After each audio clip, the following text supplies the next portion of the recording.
আজ একেবারে শুরু করলাম নিহারি দিয়ে। আসসালামু আলাইকুম, কেমন আছেন সবাই? সবাই খুব ভালো আছেন। তো নিহারিটা মা আগের থেকেই শীষ দিয়ে রেখে দিয়েছিল সে দুপুরবেলা, যেহেতু এটা রাতে খাওয়া হবে তো দুপুর দিকেই শীষ দিয়ে ভালো করে রেখে দিয়েছিল প্রেশার কুকারে। আর রাতে রান্না করবে রাতে রুটি দিয়ে চিটে রুটি দিয়ে খাওয়া হবে আর কি। তো এখানে যে রান্না করতে বসায় দিচ্ছে, এখন হচ্ছে গরম গরম যেহেতু খাওয়া হবে তো সব কিছু গরম গরম রেডি করার জন্য। তো এই প্রেশার কুকারতে বের করে এখন এই যে মশলার ভিতরে দিয়ে দিচ্ছে, যেহেতু নিহারি তো অত বেশি মশলা হলে সে খাওয়া যায় না, এটা পাতলা ঝোল হালকা মশলা ঝালের ভিতরে বেশ ভালো লাগে। আর এগুলো বেশ একটু চিকন চিকন হাড় ছিল আর কি। তো এই যে কষানো হয়ে গেল, আর পাশে হচ্ছে গরম পানি দিছে, এটা হচ্ছে এখানে দিয়ে দেবে। মা বললো এখানে ঠান্ডা পানিটা দিব না, যেহেতু এটা প্রেশার করতে নামানো হয়েছে গরমে, ঠান্ডা পানি আর দিচ্ছি না। তো গরম পানিটা দিয়ে দিল, বেশ মজা হয়েছিল। কিন্তু ধনেপাতা দিলে হয়তো আরো বেশি একটু দেখতে ভালো লাগে, এতটাও খেতে না কিন্তু দেখতে বেশি ভালো লাগে, কিন্তু ধনেপাতাই পাওয়া গেল না বাজারে। তো পাশে হচ্ছে পেঁয়াজটা, যেহেতু এটা বাগার দিবে। আসলে আমি রান্নি কিন্তু আবার আর এক রকম, মা কিন্তু আবার আর এক রকম। হয় না যে হচ্ছে আমার রান্না মা বলে যে তোর রান্না বেশি ভালো হয়, আমি বলি মা তোমার রান্না বেশি ভালো হয়। তো আসলে মার চাইতে তো আর ভালো কেউই পারে না, তাই না? মারা সবসময় বেস্ট হয়। এই তো, এই যে আমি আছি বাবা। আমার ছেলেটা মামাকে দেখলে ভীষণ খুশি হয়ে যায়, আর নিচে চলে গেছে চিপস কিনতে। নিয়ে এসে দুই ভাই বোন মিলে একটু কি আনন্দ দেখাইতেছে, চিপস খাবে। এত পরিমাণ চিপস কিনে ওরা, সামনে একটা দোকান পাইছে পোলাপান, কি বলবো, সারা দিন ওদের চিপস কিনে দিতে হয়। আর একটাও তো খাবে না, ভেঙে চুরে ফুল বাসাটা বারবার ঝাড়ু দিতে হয় শুধু এদের জন্য।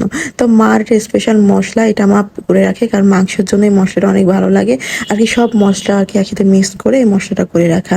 তো এদিকে সালাদের জন্য আর কি সব কিছু রেডি, এবার হয়ে যাবে রুটি বানানোর সময়টা। তো রুটি যেহেতু চাইছিল আটার রুটি, আটা তো বানাবেই, চালে গুঁড়ো দিয়ে আর কি। তো পরে যেহেতু সিটে রুটি করা হচ্ছে, তো পরে আটা রুটি বানানো হলো। তো দুই রকমের আর কি হয়ে গেল। তো এখানে ময়দা সুন্দরভাবে নিয়ে নিল। আসলে আমি হচ্ছে এক ধরনের পেটুক, আমার যতই রুটি হোক রাতে আমার কখনো ভাত না খেলে শান্তি লাগে না। তো মা কি করছে, আমার জন্য আবার ভাতও বসাই দিচ্ছে। আমি তো বাবু রাতে ঘুমাই গেলে আমি অনেক রাত পর্যন্ত জেগে থাকি, পরে উঠে খাবো দেখে। আর এই যেহেতু সিটে রুটি আমি তো অত বেশি ভক্ত না নেহারির, খাওয়ার মতো না আর কি, যতটুকু খেতে ভালো লাগে সবার সাথে অতটুকুই আর কি।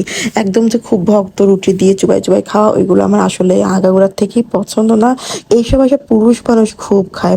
জায়নের আব্বুর কথা আমরা বলতেছিলাম, যে জায়নের আব্বু ছিটে রুটি হোক বা রুটি হোক এইসব অত খায় না, কিন্তু নেহারি খুব পছন্দ করে। নেহারি খুব ভালো করে সে খায়, পাশে থেকে রান্না করি তার জন্যই করা হয়, আর সে অনেক ভালোভাবেই খায় আর কি। তো এখানে রুটিটাও কিন্তু হয়ে গেল একদম ফুলকো ফুলকো ভাবে। আর এই পাশে মা ছিটে রুটি, আসলে গ্রাম দেশের মতন কি আর আমরা পারি?